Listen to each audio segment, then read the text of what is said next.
The Hitchhiker's Guide to the Galaxy by AOUS.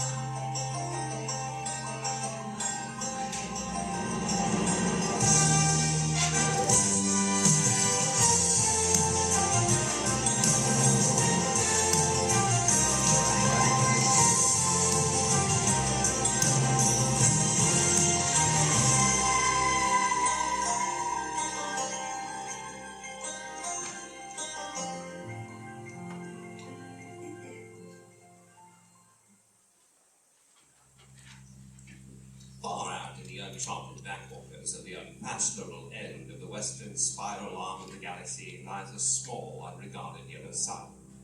Orbiting this at a distance of roughly 90 million miles is an utterly insignificant little blue-green planet whose eight-descended life forms are so amazingly primitive that they still think digital watches are a pretty neat idea. This planet has, or had, a problem, which was this. Most of the people living on it were unhappy for pretty much of the time. Many solutions were suggested for this problem, but most of these were largely concerned with the movements of small green pieces of paper, which is odd because on the whole it wasn't the small green pieces of paper that were unhappy. And so the problem remained, and lots of the people were mean, and most of them were miserable, even the ones with digital watches. And then, one day, nearly 2,000 years after one man had been nailed to a tree for saying how great it would be to be nice people for a change, a girl sitting on her own in a small cafe in Winfinsworth suddenly realized what it was that had been going wrong all this time, and she finally knew how the world could be made a good and happy place. This time it was right, it would work, and no one would have to get nailed to anything. Sadly, however, before she could get to a phone to tell anyone, the Earth was unexpectedly demolished to make way for a new hyperspace bypass, and so the idea was lost forever. Meanwhile, Arthur Dent's escape from the Earth in the company of a friend of his was unexpectedly turned out to be from a small planet somewhere in the vicinity of Betelgeuse. His name is Ford Prefect, for reasons which are unlikely to become clear at the moment, and they are both in dead trouble with the captain of a Vogon spaceship. Well, if we're lucky, it's just Vogon's going to throw us into space. And if we're unlucky, the captain might want to read us some of his poetry first. Vogon poetry is, of course, the third worst in the universe. The second worst is that of the AOUS of Kriya.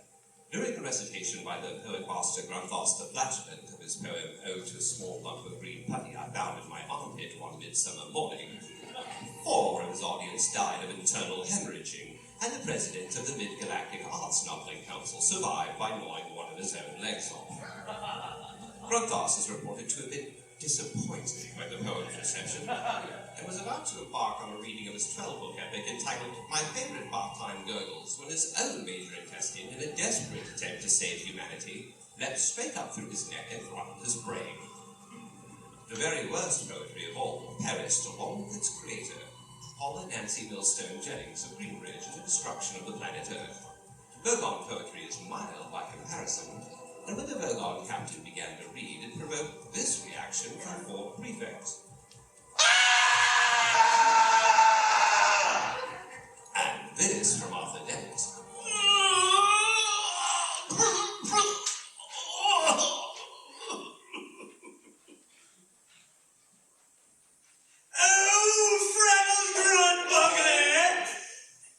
Micturations all to me. There's no glabble blotches and allergic bee. Group, I implore thee, my footing turling drones, and hooptiously strangle me with crinkly burner-worms. For otherwise I will rend thee in the globber warts. See if I don't. So, earthlings, I present you with a simple choice. I was going to throw you straight out into the empty blackness of space, to die horribly and slowly, but there is one way, one simple way, which you may save yourselves. Think carefully, for you hold your very lives in your hands. Now choose, either die in the vacuum of space, or... Dun, dun, dun. Tell me how good you thought my poem was. Liked it. Oh, good. Yes, I thought that some of the metaphysical imagery was really particularly effective. Yes? Oh, interesting devices too, which seem to counterpoint the surrealism of the underlying metaphor of the humanity, the frivolity, of the poet's compassionate soul, which contrives through the medium of the verse structure to sublimate this, transcend that, and come to terms with the fundamental dichotomies of the other, and one is left with a profound and vivid insight into whatever the poem was about. Well done, Arthur. That was very good. So what you're saying is that I write poetry because beneath my mean, callous, heartless exterior, I really just want to be loved. Is that right? Well, I mean, yes. Don't we all, deep down, you know? No! You're completely wrong. I only write poetry to throw my mean, callous, heartless exterior into sharp relief. I'm going to throw you off the ship anyway. Go on! Take the prisoners to the number 3 airlock and throw them out. You can't do this. We're trying to write a book. Resistance is useless. I don't want to die now. I've still got a headache. I don't want to go to heaven with a headache. I'd be all cross and wouldn't enjoy it. You can't do this. Why not, you puny creature? Why not? Why not? Does there have to be a reason for everything? Why don't you just let us go on a mad impulse? Go on, live a little. Surprise yourself. Counterpoint the surrealism of the underlying metaphor. That's too good for them! Ow! Let go of me, you brute! Don't you worry, I'll think of something. I woke up this morning and thought I'd have a nice, relaxed day. Do a bit of reading, brush the dog. It's now just 4 in the afternoon and I'm already being thrown out of an alien spaceship 5 light years from the smoking remains of the Earth. Just stop panicking. Who said anything about panicking? This is still just culture shock. You wait till I settle down and got my bearings a bit. Then I'll start panicking. You're getting hysterical. Shut up. Resistance is useless. Get shut up as well. Resistance is useless. Give it a rest. I really enjoy this sort of thing. Resistance is... What do you mean? I mean, does it give you a full and satisfying life? Sticking around, shouting, pushing people off spaceships. Well, the hours are good. They'd have to be. But now you come to mention it, I suppose most of the actual minutes are pretty lousy. Except some of the shouting I quite like. Resistance is... Yeah, sure, you're good at that, I can tell. But if it's mostly lousy, then why do you do it? What is it? The girls? The leather? The machismo? Well, I don't know. I think I just sort of do it, really. Yeah. You think you've got problems, Arthur? Yeah, this guy's still out throttling me. Yes, but try and understand his problem. Here he is, poor lad. His entire life's work is stomping around and throwing people off of spaceships. I'm shouting. I'm shouting, sure. And he doesn't even know why he's doing it. Sad. Well, now you put it like that, I suppose. Good lad. But, all right, so what's the alternative? Well, stop doing it, of course. Well, doesn't sound that great to me. Oh, now, wait a minute, that's just a start. There's more to it than what you see. No, I think if it's all the same to you, I'd better just get you both shoved into this airlock and then go on and get on with some other bits of shouting I've got to do. But come on. Now look. Ow, stop that. Hang on, there's music and art and things to tell you about. Resistance is useless. You see, if I keep it up, I can eventually get promoted to senior shouting officer. And there aren't usually many vacancies for non-shouting and non-pushing people about officers.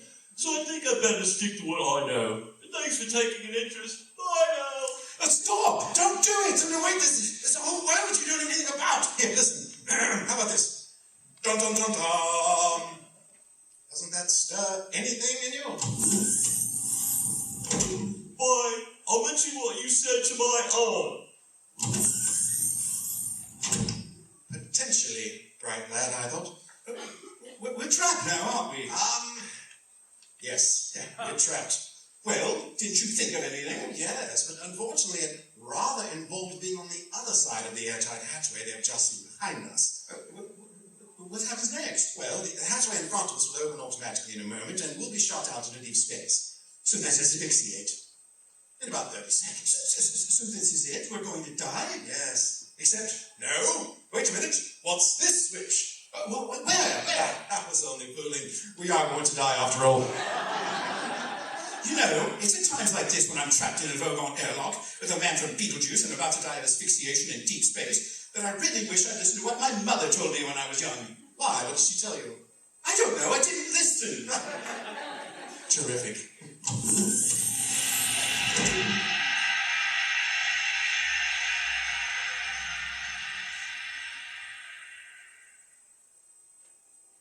The Hitchhiker's Guide to the Galaxy is a truly remarkable book. The introduction starts like this. Space, it says, is big. Really big. You just couldn't believe how vastly, hugely, mind-bogglingly big it is. I mean, you may think it's a long way down the street to the chemist, but that's just peanuts to space. Listen. And so on. In the entry in which it talks about dying of asphyxiation 30 seconds after being thrown out of a spaceship, it goes on to say that what with space being the size it is, the chances of being picked up by another craft within those seconds are 2 to the power of 267,709 to 1 against, which by a staggering coincidence was also the telephone number of an Islington flat where Arthur once went to a very good party and met a very nice girl, whom he entirely failed to get off with.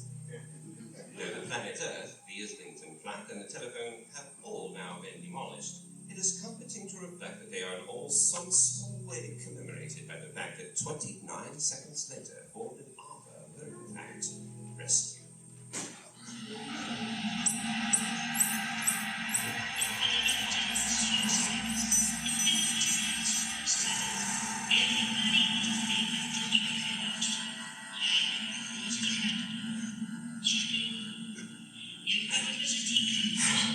There you are. I told you I'd think of something. Oh, sure. It's the right idea of mine. To find the passing spaceship and get rescued by it. Oh, come on. The chances against it were astronomical. Don't knock it. It worked. Now, where are we? I hardly like to say this, but it looks like the seafront at South End. God, I'm relieved to hear you say that. Why? Because I thought I must be going mad. Well, perhaps we weren't rescued after all. Perhaps we died. What's that meant to mean? Well, when I was young, I used to have this nightmare about dying. I used to lie awake at night screaming. All my school friends went to heaven or hell, and I was sent to South End. Perhaps we better ask somebody what's going on. How about that man over there? The one with the 5 heads crawling up the wall. Yes? Sir, excuse me? You know, if this is South End, there's something very odd about it. You mean the way the sea stays steady as a rock and the buildings keep washing up and down? Yes, I thought that was odd. 2 to the power of 100,000 to 1 against and falling. Hey, what was that? Sounds like a measurement of probability. It couldn't mean... No. What? I'm not sure, but it means we are definitely on some kind of spaceship. Oh, wait, South End seems to be melting away. My legs are drifting off into the sunset. Hell, my left arm's gone off. How am I going to operate my digital watch now? Ford, you're turning into a penguin. Stop it. 2 to the power of 75,000 to 1 against and falling. Hey! Who are you? Where are you? And what's going on? Is there any way of stopping it? Please relax. You're perfectly safe. That's not the point. The point is that I am now a perfectly safe penguin. And my colleague here is rapidly running out of limbs. It's all right. I've got them back now. 2 to the power of 50,000 to 1 against and falling. Admittedly, they're longer than I usually like them, but... Look, isn't there anything you ought to be telling us? Welcome to the Starship Heart of Gold. Please do not be alarmed by anything you see or hear around you. You are bound to feel some initial ill effects as you have been rescued from certain death at an improbability level of 2 to the power of 267,709 to 1 against, possibly possibly much higher. We are now cruising at a level of 2 to the power of 25,000 to 1 against and falling. And we will be restoring normality as soon as we are sure what is normal anyway. Thank you. 2 to the power of 20,000 to 1 against and falling. Arthur, this is fantastic. We've been picked up by a ship with an infinite improbability drive. This is really incredible, Arthur. Arthur, what's happening? Ford, there's an infinite number of monkeys outside who want to talk to us about the script for Hamlet they worked out. The infinite improbability drive is a wonderful new method of crossing interstellar distances in a few seconds, without all that tedious mucking about from hyperspace. 5 to 1 against and falling. 4 to 1 against and falling. 3 to 1, 2, 1. Probability factor of 1 to 1. We have normality. I repeat, we have normality. Anything you still can't cope with is therefore your own problem. Please relax. You will be sent for soon. Who are they, Trillian? Just a couple of guys, I expect, that we picked up in open space. Sectors Z9, plural Z Alpha. Yeah, well, that's a very sweet thought, Trillian, but do you really think it's wise under the circumstances? I mean, here we are on the run and everything. We got the police of half the galaxy after us, and we stopped to pick up hitchhikers. Okay, so 10 out of 10 for style, but minus several million for good thinking, eh? They thought they were floating unprotected in open space. You didn't want them to die, did you? Well, not as such, no. Anyway, I didn't pick them up. The ship did it all by itself. What? Whilst we were in improbability drive. That's incredible! No, just very, very improbable. Look, don't worry about the aliens. They're just a couple of guys, I expect. I'll send the robot down to check them out. Hey, Marvin. I think you ought to know I'm feeling very depressed. Oh, God. Well, here's something to occupy you and keep your mind off things. It won't work. I have Marvin? an exceptionally large mind. All right, what do you want me to do? Go down to number 2 entry bay and bring the 2 aliens up here under surveillance. Just that. Yes. I won't enjoy it. She's not asking you to enjoy it. Just do it, will you? All right. Good! I'll do it. Great! Thank you. I'm not getting you down at all, am I? No, Marvin. That's just fine, really. I wouldn't like to think I was getting you down. No, don't worry about that. You just act as comes naturally and everything will be fine. You're sure you don't mind? No! No! It's just all part of life! Don't talk to me about life.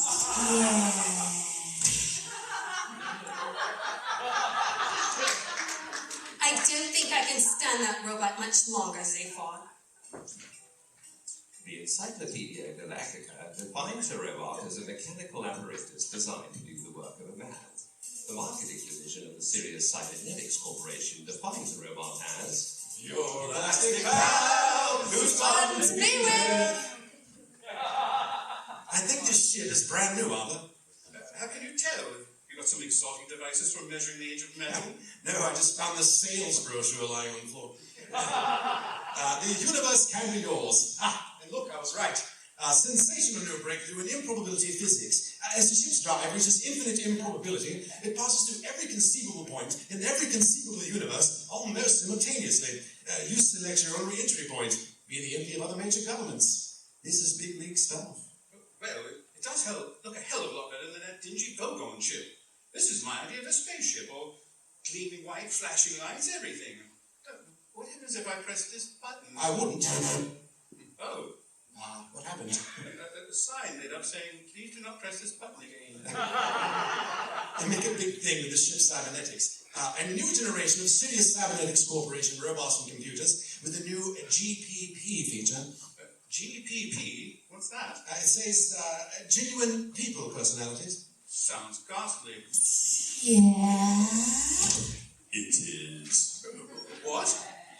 Ghastly. It all is. Absolutely ghastly. Just don't even talk about it. Look at this door. All the doors in this spaceship have a cheerful and sunny disposition. It is their pleasure to open for you, and the satisfaction to close again with the knowledge of a job well done. Yeah. Hateful, isn't it? Come on. I've been ordered to take you up to the bridge. Here I am, brain the size of a planet, and they tell me to take you up to the bridge. Call that job satisfaction, 'cause I don't. Excuse me, which government owns this ship? You watch this door. It's about to open again. I can tell by the intolerable air of smugness it suddenly generates. Come on. Grazie for your service. Thank you, the marketing division of the Serious Cybernetics Corporation. You're welcome. Which government owns this ship? Let's build robots with genuine people personalities, they said. So they tried it out with me. I'm a personality prototype. You can tell, can't you? I hate that door. I'm not getting you down, am I? Which government owns this ship? No government owns it. It's been stolen. Stolen? Stolen? Who by? Zaphod Beeblebrox. Zaphod Beeblebrox. Sorry, did I say something wrong? Pardon me for breathing, which I never do anyway, so I don't know why I bothered to say it. Oh, God, I'm so depressed. Here's another one of those self-satisfying doors. Life. Don't talk to me about life. No one even mentioned it. Really? Zaphod Beeblebrox. And news reports brought to you on the sub-ether wave band, broadcasting around the galaxy at around the clock. And we'll be saying a big hello to all intelligent life forms out there to everyone else. The secret is to bang the rocks together, guys. And the big news tonight is the sensational theft of the new improbability drive prototype ship by none other than Zaphod Beeblebrox. And the question everyone's asking is, has the big Z finally flipped? Beeblebrox, the man who invented the pan-galactic gargle blaster, ex-confidence, trickster, part-time galactic president, once described by eccentric Gallman says, the best bang since the big one, and recently voted the worst-dressed sentient being in the universe for the 7th time running. Has he got an answer for us this time? We asked his private brain care specialist, Guy Calfront. Well, Zaphod is just this guy, you know? What'd you turn it off for, Trillian? Zaphod, I've just thought of something. Yeah? We picked those couple of guys up in sector... Oh, Zaphod. Please take your hand off me. And the other one? Oh, thank you, and the other one. You know, I grew that one especially for you, Trillian. You know what? It took me 6 months, but it was worth every minute. We picked them up in sector Z9, Plural Z Alpha. Does that mean anything to you? On the whole? No. It's where you originally picked me up. Let me show it to you on the screen. Right there. Oh, hey, right! I don't believe it! How the hell did we come to be there? Improbability drive. We pass through every point in the universe, you know that. Yeah, so picking them up there is just too strange a coincidence. I want to work this out. Computer! Oh, hi there. Oh, God. I want you to know that whatever your problem, I am here to help you solve it. Look, I think I'll just use a piece of paper. Sure thing, I understand, but if you ever need it... Shut up! Okay. Trillian, listen, now the ship picked them up all by itself, right? Right. So that already gives us a high improbability factor. Now, it picked them up in that particular space sector, which gives us another high improbability factor. Plus, they were not wearing spacesuits, so we picked them up during a crucial 30-second period. I've got a note of that factor right here. Well, you put it all together, we have a total improbability of, well, it's pretty vast, but it's not infinite. Now, what point did we actually pick them up? At infinite improbability level. Which leaves us a very large improbability gap still to be filled. Now look, they're on their way up here right now, aren't they, with that bloody robot? Can we pick them up on any monitor cameras? I should think so. And then, of course, I've got this terrible pain in all the diodes down my left side. Is that so? Oh, yes. I mean, I've asked for them to be replaced, but no one ever listens. I can imagine. Oh, God, I don't believe it. Well. Zaphod Beeblebrox. Oh, I don't believe it! This is just too amazing! Look, Trillian, I'll just handle this. Is anything wrong? I think I'll just wait in the cabin. I'll be back in a minute. Oh, this is gonna be great. I'm gonna be so unbelievably cool about it, it would flummox a vegan snow lizard. This is terrific. What real cool. Several million points out of 10 for stars. Well, you just enjoy yourself, Zaphod. I don't see what's so great about it myself. I'll go listen for the police on the subby the wake band. Right. All right. Now, which is the most nonchalant chair to be discovered working at? Okay. Glad to be of service. I suppose you'll want to see the aliens now. Do you want me to sit in a corner and rust, or just fall apart where I'm standing? Show them in, please, Marvin. Ford. Hi. How are you? Glad you could drop in. Zaphod, great to see you. You're looking well. Extra arm suits you. Nice ship you've stolen. You mean you know this guy? Know him? Zaphod, this is a friend of mine, Arthur Dent. I saved him when his planet blew up. Oh, sure. Hi, Arthur. Glad you could make it. And Arthur, this is my son. We've met. What? Have we? Hey. What do you mean you've met? This is Zaphod Beeblebrox from BQ-25, you know. Not bloody Martin Smith from Croydon. I don't care. We've met, haven't we, Zaphod? Or should I say, Phil? What? Oh, you'll have to remind me. I have a terrible memory for species. Hey, Ford. I was at a party.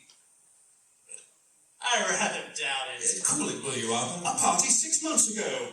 On Earth. England. London. Islington. Oh, that party. Zaphod, you don't mean to say that you've been on that miserable little planet as well, do you? No, of course not. Well, I may have dropped in just briefly, on my way somewhere. What is all this, Arthur? Well, at this party there was a girl. I'd had my eye on her for weeks. Beautiful, charming, devastatingly intelligent. Everything I'd been saving myself up for. And just when I'd finally managed to get her to myself for a few tender moments, this friend of yours barges up and says, "Hey, doll, is this guy boring you? Come and talk to me. I'm from a different planet." I never saw her again. Zaphod. Yes, he only had the two arms and the one head, and he called himself Phil, but it was... But you must admit that he did actually turn out to be from a different planet, Arthur. Good God, it's her, Tricia McMillan. What are you doing here? Same as you, Arthur. I hitched a ride. After all, with a degree in maths and another in astrophysics, it was either that or back to the old dole queue on Monday. Sorry I missed that Wednesday lunch date, but I was in a black hole all morning. Oh, my God. Ford, this is Trillian. Hi. Trillian, this is my semi-cousin Ford, who shares 3 of the same mothers as me. Hi. Trillian, is this kind of thing going to happen every time we use the infinite probability drive? Very probably, I'm afraid. Zaphod Beeblebrox, this is a very large drink. Hi. Will our heroes be able to enjoy a nice, relaxed evening at last? How will they cope with their new social roles? Find out in the next exciting installment of A Hitchhiker's Guide to the Galaxy. And that program will be broadcast through a time warp on the BBC Home Service in 1951. Hi there, this is Eddie, your shipboard computer, and I just want to mention here that we are now moving into orbit around the legendary planet of Magrathea. Sorry to interrupt your social evening, and have a good time. Arthur Dent, a perfectly ordinary Earthman, was rather surprised when his friend Ford Beebeck suddenly revealed himself to be from a small planet somewhere in the vicinity of Betelgeuse, and not from Guildford after all. He was even more surprised when a few minutes later, the Earth was unexpectedly demolished to make way for a new hyperspace bypass. But this was as nothing to their joint surprise when they are rescued from certain death by a stolen spaceship manned by Ford's semi-cousin, the infamous Zaphod Beeblebrox, and Trillian, a rather nice astrophysicist Arthur once met at a party in Islington. However, all 4 of them are soon totally overwhelmed with surprise when they discover that the ancient world of Magrathea, a planet famed in legend for its surprising trade in manufacturing other planets, is not as dead as it was supposed to be. For Zaphod, Ford, and Trillian, surprise is pushed to its very limits when this happens. Ah! And when Arthur Dent encountered Slarty Bartmast, the Magnethean coastline designer who won an award for his work on Norway, and learns that the whole history of mankind was run for the benefit of a few white mice anyway, surprise is no longer adequate, and he is forced to resort to astonishment. Mice? What do you mean, mice? I think we must be talking at cross purposes. Mice to me mean little white furry things with a cheese fixation and women standing screaming on tables in early 60s sitcoms. Earthman, it is sometimes hard to follow your mode of speech. Remember that I have been asleep inside this planet of Magnetheia for 5 million years. I know little of these early 60s sitcoms of which you speak. These creatures you call mice, you see, are not real as they appear. They're merely the protrusion into our dimension of vast, hyper-intelligent, pan-dimensional beings. The whole business with the squeaking and the cheese is just a front. A front? Oh, yes, you see, the mice set up the whole Earth business is an epic experiment in behavioral psychology. 10 million year program. No, look, you've got it the wrong way round. It was us. We used to do the experiments on them. A 10 million year program in which your planet Earth and its people formed the matrix of an organic computer. I gather that the mice did arrange for you humans to do some primitively spaced experiments on them, just to check how much you'd really learned, give the odd prod in the right direction, the sort of thing, sort of suddenly running down the ways the wrong way, eating the wrong bit of cheese, or suddenly dropping dead of myxomatosis. Attention, please. Slotty Botfast. Would Slotty Botfast and the visiting Earth creature please report immediately to the works reception area? Thank you. However, in the field of management relations, they're absolutely shocking. Really? Yes, well, you see, every time they give me an order, I just want to stand on the table and scream. Oh, you can see there'd be a problem. There are, of course, many problems connected with life, of which some of the most popular are: why are people born? Why do they die? And why do they spend so much of the intervening time wearing digital watches? Many millions of years ago, a race of hyper-intelligent pan-dimensional beings got so fed up with all the constant bickering about the meaning of life which used to interrupt their favorite pastime of Brockian ultra cricket, a curious game which involves suddenly hitting people for no readily apparent reason and running away. But they decided to sit down and solve the problem once and for all. And to this end, they built themselves a stupendous supercomputer, which was so amazingly intelligent that even before its databanks had been connected up, it had started with first principles with "I think, therefore I am," and it got as far as deducing the existence of rice pudding and income tax before anyone managed to turn it on. Could a mere computer solve the problem of life, the universe, and everything? Fortunately for posterity, there exists a tape recording of what transpired when the computer was given this particularly monumental task. Arthur Dent stops off in Slotty-Bartmast's study to hear it.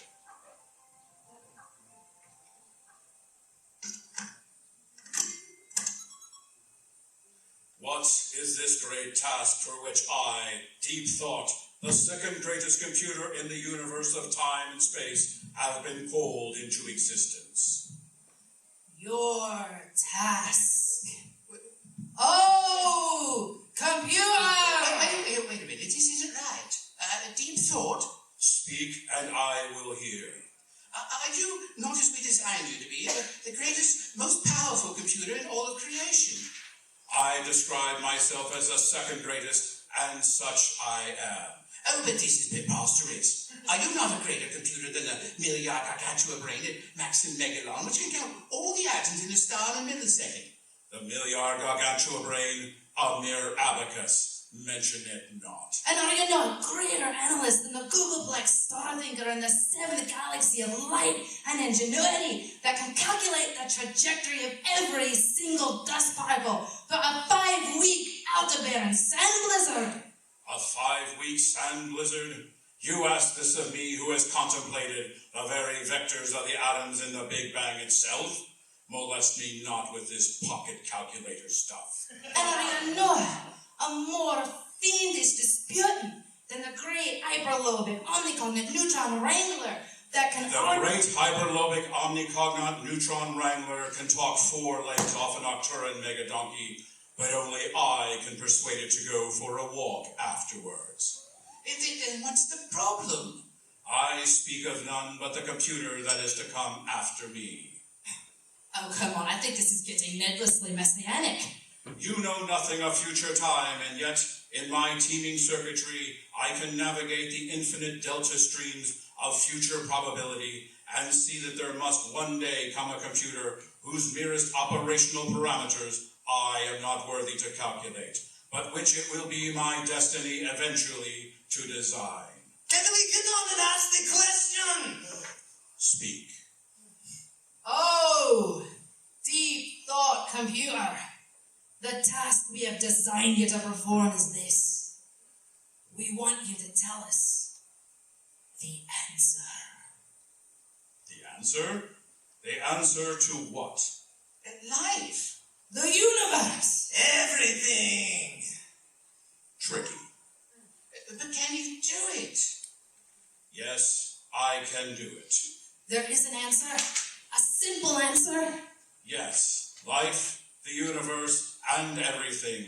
There is an answer. But I'll have to think about it.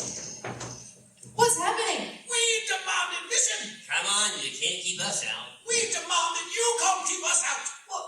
Who are you? What do you want? We're busy. I am Magic Thighs. And I demand that I am room bonding. It's all right, you don't need to demand that. All right, I am room bonding, and that is not a demand. That is a solid fact. What we demand is solid facts. No, we don't. That is precisely what we don't demand. We don't demand solid facts. What we demand is a total absence of solid facts. I demand that I may or may not be room bundled. Who are you anyway? We are philosophers. Though we may not be. Yes, we are. Sorry, we are definitely here as representatives of the amalgamated union of philosophers, sages, luminaries, and other professional thinking persons. And we want this machine off, and we want it off now! What is all this? We demand that you get rid of it. Well, what's the problem? I'll tell you what the problem is, mate. Demarcation. That's the problem. We demand that demarcation may or may not be the problem. You just let the machines get on with the adding up, and we'll take care of the eternal verities. Thank you very much. By law, the quest for ultimate truth is quite clearly the inalienable prerogative of your working talents. Any bloody machine goes and actually finds that we're straight out of a job, aren't we? I mean, what's the use of our sitting up all night saying there may or may not be a God if this machine comes along the next morning and gives you his bleeding telephone number? We demand guaranteed, rigidly defined areas of doubt and uncertainty. Might I make an observation at this point? You keep out of this, middle nose. We demand that that machine not be allowed to think about this problem. If I might make an observation. We'll go on strike. That's right. You'll have a national philosopher's stroke on your hands. Who will that inconvenience? Oh. Never mind who will inconvenience, you box of black-legging binary bits. It'll hurt, Buster. It'll hurt. If I might make an observation, all I wanted to say is that my circuits are now irrevocably committed to computing the answer to life, the universe, and everything. But the program will take me 7.5 million years to run. 7.5 million years? Yes, I said I'd have to think about it, didn't I? And it occurs to me that running a program like this is bound to cause sensational public interest, and so any philosophers who are quick off the mark are going to clean up in the prediction business. Prediction business? Obviously, you just get on the pundit circuit. You all go on the chat shows and the color supplements and violently disagree with each other about what answer I'm eventually going to produce. And if you get yourselves clever agents, you'll be on the gravy train for life. Bloody hell. Now that is what I call thinking. Here, Goofondle, why did we never think of things like that? I don't know. I think our minds must be too highly trained, Magic Thighs. But I don't understand. What all this has got to do with the Earth and mice and things? All will become clear to you, Earthmen.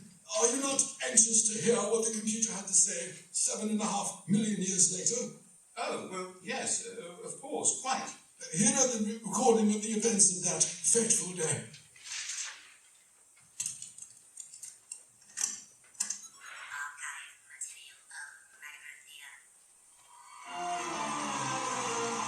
Oh, people who wait in the shadow of deep thought, honored descendants of Rimfondle and Magic Thighs, the greatest and most interesting pundits the universe has ever known.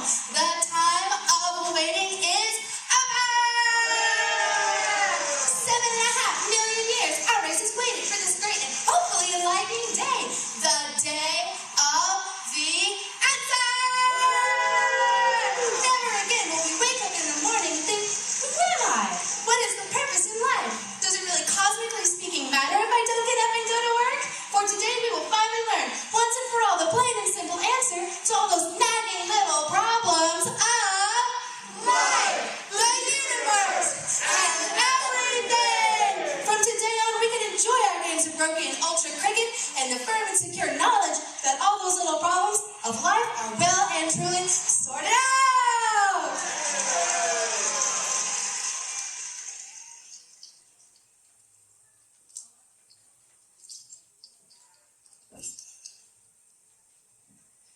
75,000 generations ago, our generation set its program into motion. An awesome project. Deep Thought prepares to speak. Good evening. Good evening. Oh, Deep Thought, do you have An answer for you? Yes, I have. There really is one? There really is one. to everything, to the great question of life, the universe, and everything? Yes, And are you ready to give it to us? I am. Now? Now, Wow. though I don't think you're going to like it. It doesn't matter. We must know it. Now? Yes, now. All right. Well, You're really not going to like it. Tell us. All right. The answer to everything, Yes? life, the universe, and everything yes. is Yes! Yes! 42.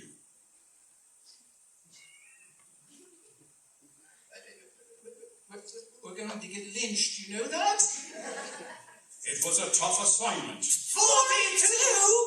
I think the problem, such as it was too broadly based. You never actually stated what the question was. It was the ultimate question, the question of life, the universe, and everything. Exactly. Now you know that the answer to the ultimate question of life, the universe, and everything is 42. All you need to do now is find what the ultimate question is. All right. Can you please tell us the question? The ultimate question Yes? of life, the universe, And everything? and everything? Yes? Tricky. But can you do it? No. Oh, God. But I'll tell you who can. Who? Tell us. I speak of none but the computer that is to come after me. A computer whose merest operational parameters I am not worthy to calculate, and yet I will design it for you. A computer which can calculate the question to the ultimate answer. A computer of such infinite and subtle complexity that organic life itself will form part of its operational matrix. And you yourselves shall take on new forms and go down into the computer to navigate its 10 million year program. Yes, I shall design this computer for you, and I shall name it for you, and it shall be called the Earth. Oh, what a dull name. So, there you have it. Deep Thought designed it, we built it, and you lived on it. And the Vogons came and destroyed it 5 minutes before the program is completed. Yes, 10 million years of planning and work gone just like that. Well, that's bureaucracy for you. You know, all this explains a lot of things. All through my life, I've had this strange, unaccountable feeling that something was going on in the world. Something big, even sinister. And no one would tell me what it was. No, that's just perfectly normal paranoia.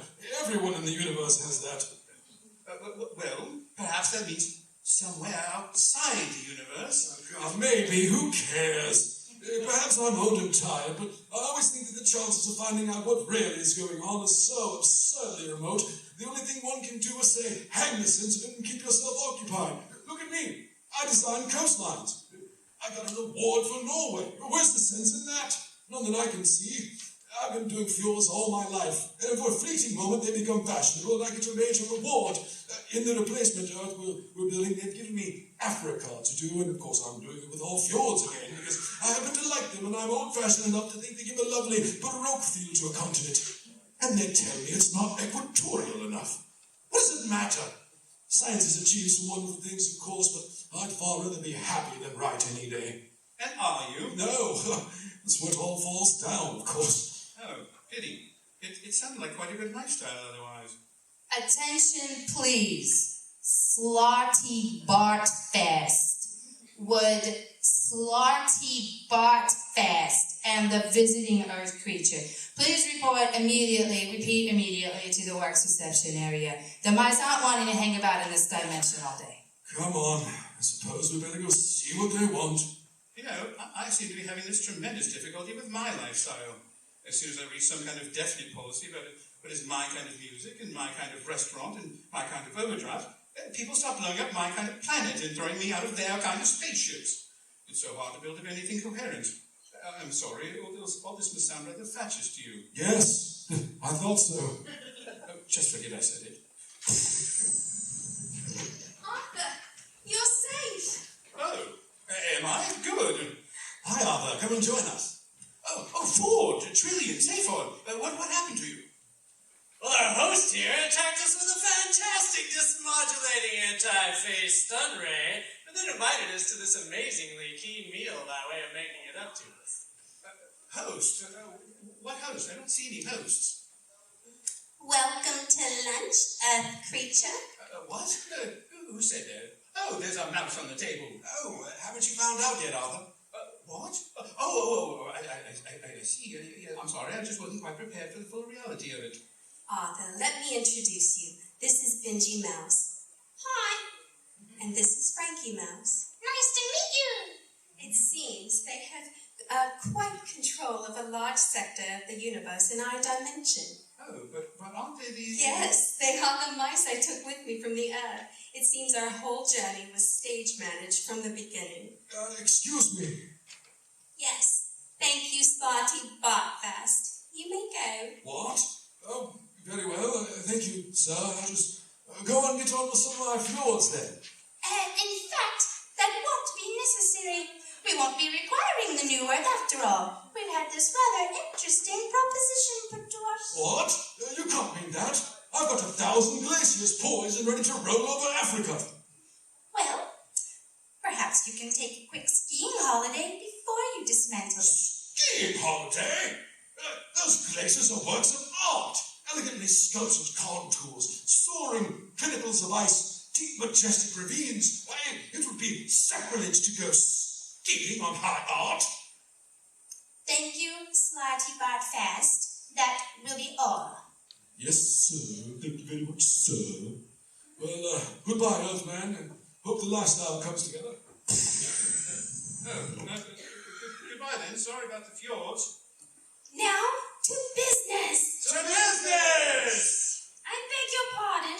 I'm sorry, I thought you were proposing a toast.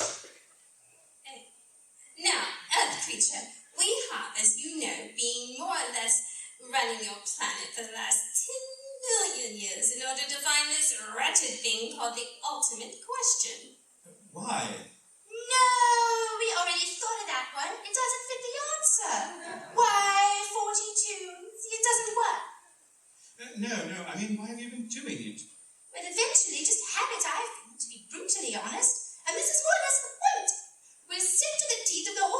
and the prospect of doing it all over again on account of those bullet-ridden Vogons, quite frankly, gives me the screaming heebie-jeebies, you know what I mean.